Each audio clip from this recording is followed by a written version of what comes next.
Hi everybody, I'm Conrad from the Luka State, and I'm here today to talk about our new single, Insert Girl's Name Here.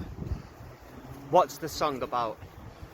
So, Insert Girl's Name Here is about a form of escapism, and it's about kind of two people trying to save each other from where they are and save each other from their surroundings, whether that be mentally or physically or wherever you are. It's about one person saving another from all their troubles and them both packing up together and leaving and never looking back and sailing off into the sunset. I suppose it's about happy endings in a way, because not all things have happy endings, but it's a happy ending tainted with a bit of mystery, I suppose. And I don't actually know who the people are in the song. I use writing as a lot of therapy, and I usually write about myself or somebody else's experiences and things that inspire me. But in this case, I don't really know who the characters are, but it is a very character-based song. So yeah, it's about escapism, and I mean, every band has that song about that girl, you know, that certain girl that, whether it be, you know, like, I suppose like Ice Chiefs, Ruby, and all those kind of bands that have got song titles as a girl's name. But I just want it to be a bit different than that and be a bit more mysterious, you know what I mean? So it's just about escapism and about anybody can relate to that song and plan whatever girl's name they want in that title, I suppose. Yeah. Okay, what's it like to sing live? Yeah, it's amazing live.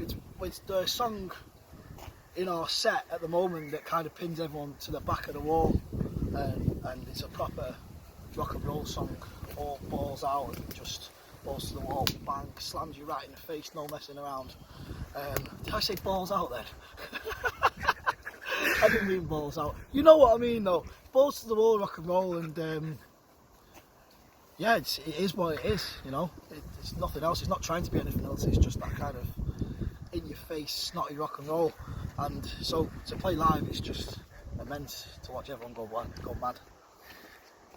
There's some serious Lindsey Buckingham solos going on in the track. Is all Fleetwood Mac fans? Yeah, we are all Mac fans, yeah. Like I say, it's one of those songs that's just constantly teetering off the rails. It's just ready to explode at any time. And that kind of solo, that one note solo, that is famous, I suppose, by the likes of Lindsey Buckingham, is kind of in there. And we're not scared to wear our influences on our sleeve, you know. There's nothing wrong with that, of showing who you're influenced by and what you're into. That's not a crime.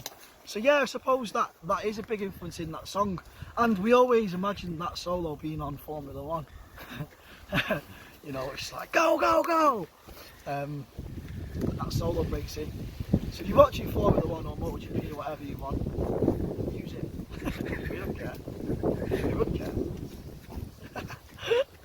So is it the favourite track off your album? That's like choosing a favourite child, is it? And nobody is that cruel in this world. It's equally as, for me personally, I think it's equally as strong as the rest of the record, you know.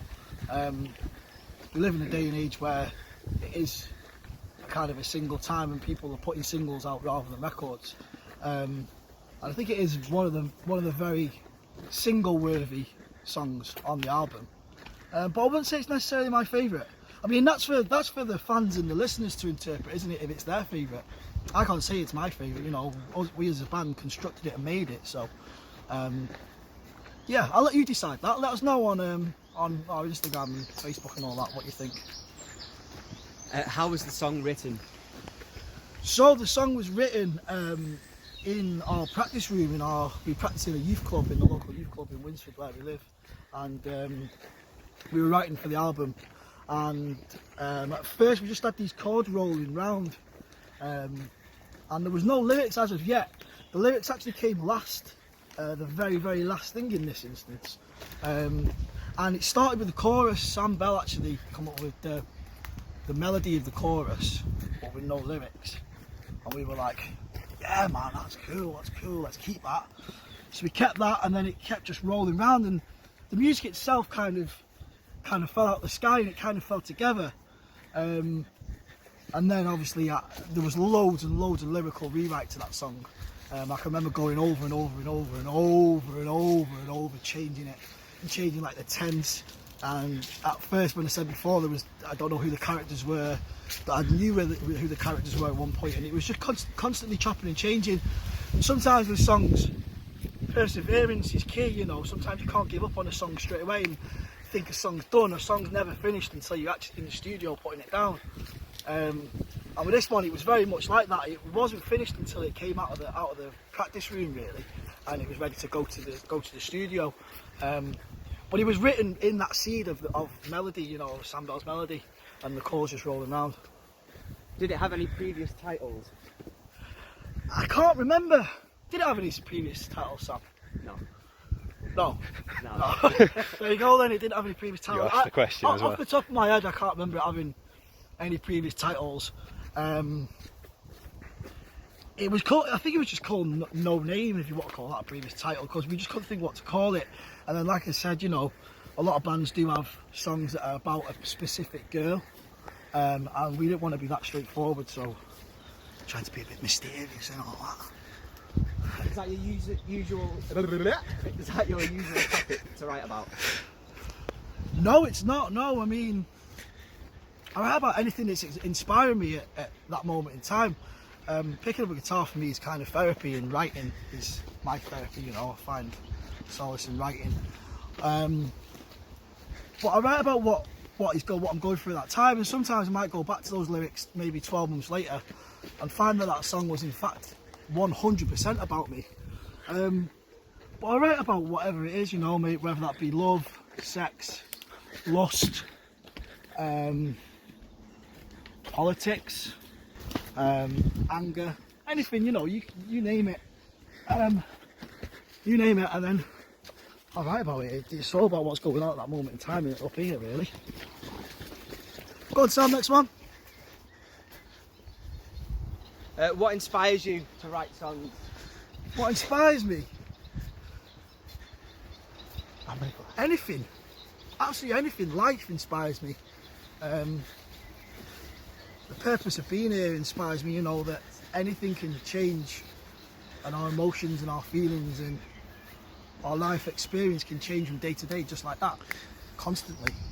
And that inspires me, because one day I might want to pick this up and write a love song that's really soppy and I'll bring you to your knees crying. And the next day I might want to write something that's as angry and energy filled as insert girl's name here, you know. So, but a lot inspires me, but real life inspires me more than anything. I like to write about real things that people can connect to. I think music's one of the most important things in the world, and you know, what will we do without it? So it's good for people to connect in that way, you know. Okay, last question. What was the recording process of the song like? So the whole album is recorded live off the floor. It's us literally playing it loud and fast, and then everything's done afterwards. The vocals go on top, and then the necessary overdubs. But we wanted to capture that energy and that essence of what it's like to be where we're from, and what it's like to be from our town on a Saturday night in a sweaty little pub. And I think we really captured that sound on this record, you know. We've recorded live off the floor, at the pool, in the Loco in London.